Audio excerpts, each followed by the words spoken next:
Ya Allah, ibadah aku ni diterima ke tidak oleh Allah, Ya Allah.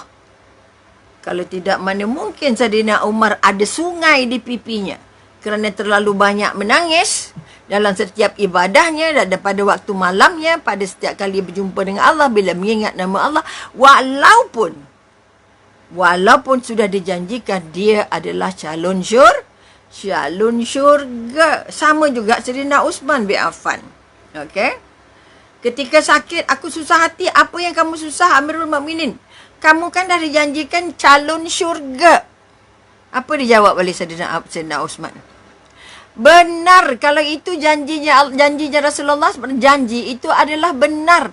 Tetapi sebelum jumpa syurga, kita jumpa alam kubur dulu. Siapa yang janji aku boleh lulus dalam ujian alam kubur? Ini yang aku paling takut ni, nak jumpa Allah. Adakah ibadah aku nanti diterima atau tidak? Saidina Umar nangis. Sedangkan zuhudnya high class.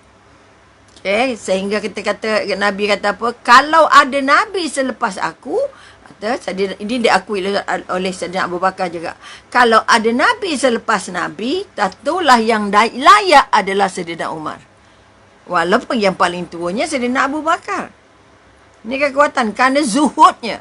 Kerana menyerah semua seluruh jiwa raganya. Tapi tetap ada dua lain kerana banyaknya nangis. Bayangkan nangis tak berhenti-berhenti sampai ada 2 garis sungai di pipinya. Menandakan banyaknya air mata yang turun. Siangnya dia bekerja habis-habisan, malamnya dia beribadah setengah mati. Sebab itu dia katakan, ya Amirul Mukminin, bila yang kamu tidur? Kalau aku tidur waktu siang, maka rakyat aku akan terabai. Kalau aku tidur di waktu malam, kalau aku banyak tidur di waktu malam, aku nanti nak bawa balik dengan Allah apa? Kalau aku tak ada ibadahnya.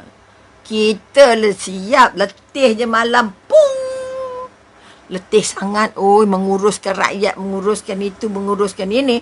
Kita lupa. Sebab itu Saidina Umar, ya Allah, kalau ditimbang atau Saidina Abu Bakar lah, kalau bukan Saidina Umar, ditimbang imannya Saidina Abu Bakar. Sebab itu kita katakan iman Saidina Abu Bakar itu kalau ditimbang seluruh manusia selepas itu, seluruh manusia di langit dan di bumi, tetap imannya Saidina Abu Bakar jauh lebih berat dari iman semua orang. Bayangkan macam mana kekuatan hati mereka, kentalnya iman mereka terhadap apa yang dibawa oleh Rasulullah. Kemudian mereka, kita pula buat je. Buat, Allah terima tak terima tak kisahlah, yang penting aku buat. Tak. Sahabat bimbang, sedih, ragu-ragu, nangis. Sehingga Sayyidina Aisyah tanya Rasulullah, ya Rasulullah,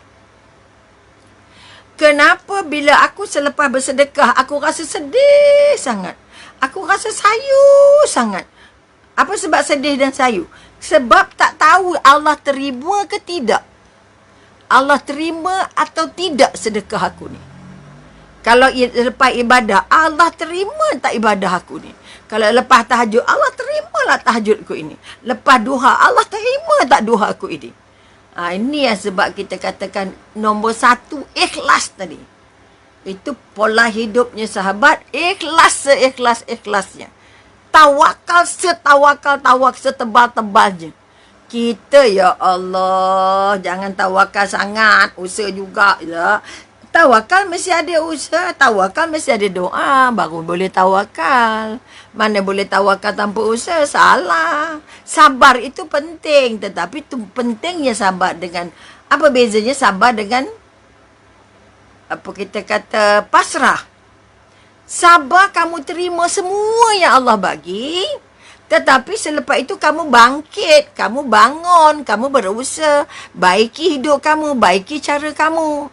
Cara ni tak cantik, okey buat cara lain. Bukan bila sabar duduk bersila, ya Allah sabarlah, buat macam mana.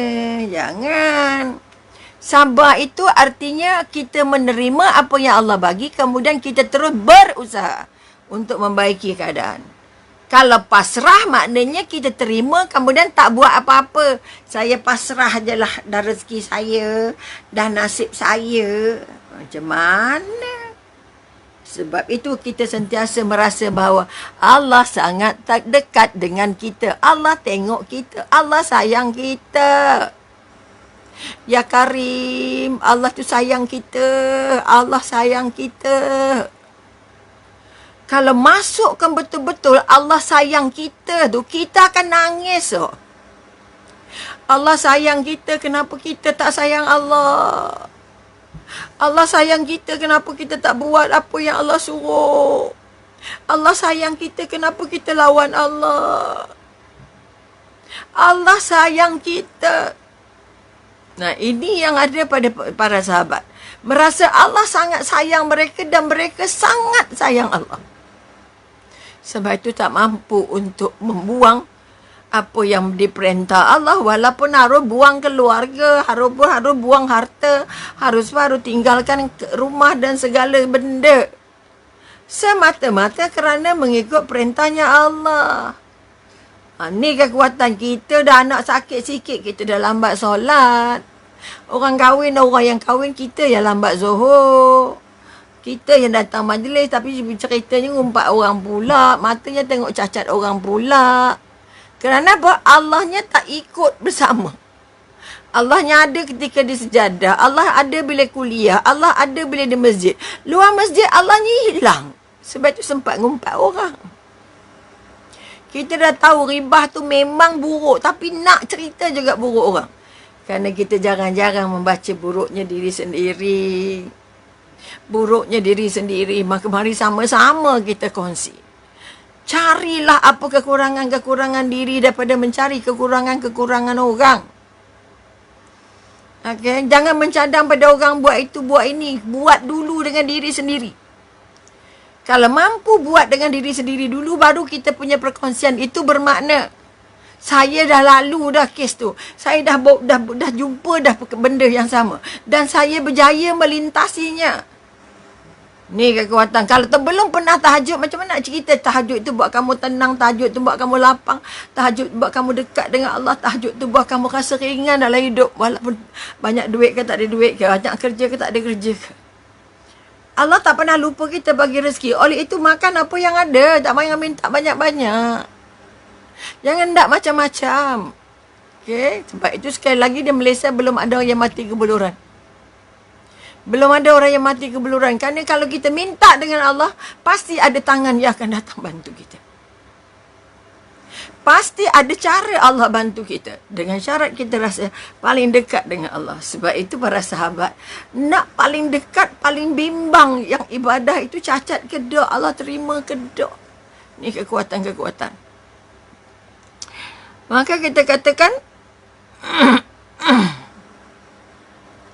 setelah bimbang dan ragu-ragu ataupun kata rasa khawatir yang tinggi, rasa risau yang tinggi, mereka juga ada apa yang kita katakan perasaan takut yang sangat tinggi.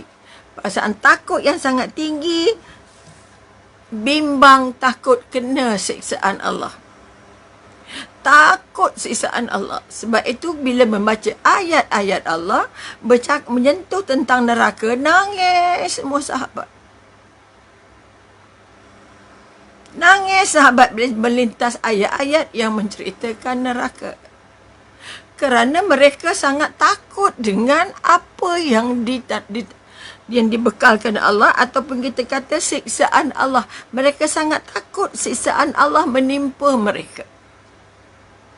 Sebab itu kalau kita kata bercakap tentang cara makan saja, Sayyidina Abu Bakar pernah terminum susu yang tidak pasti halalnya yang dibawa oleh pembantunya. Dimuntahkan semuanya susu itu. Dimasuk seluruh tangannya ke tekak supaya muntah semua susu itu. Ya Allah, ya Tuhanku, aku nak keluarkan susu ini walaupun aku akhirnya mati. Okey. Walaupun aku akhirnya mati dengan nak mengeluarkan susu yang tidak jelas halalnya, syubahnya. Kerana pembantunya setelah dia minum, ditanya, kamu dapat susu dari mana? Aku dapat susu upah daripada aku menenung nasib. Oh ya Allah, apa upah daripada aku merawat orang-orang yang berada di kemah dalam masa apa kita kata kabilah-kabilah yang tidak halal, yang tidak Islam pun. Maka sebab itu sekali lagi mereka sanggup mati asalkan dekat dengan Allah, dapat redha Allah. Mereka sangat bimbang dan sangat takut, sangat takut dengan siksaan Allah. Kita bacalah kisah kubur, bacalah kisah neraka, bacalah kisah api neraka dinyalakan 100,000 tahun sebelum ini. Kalau kamu pegang terempak kayu mendidih di kepalanya, buah yang kamu makan ialah air panas, buahnya buah zakum yang sangat pahit. Ini semua, tapi tak lekat. Takut tu dengar di telinga, habis ceramah habis. Sebab apa? Sebab kita lekat dengan dunia, tak lekat dengan Allah. Kita kata macam ikut kuliah, kita kata ikut tazkirah, tapi tak lekat. Ini yang kita bimbang sangat.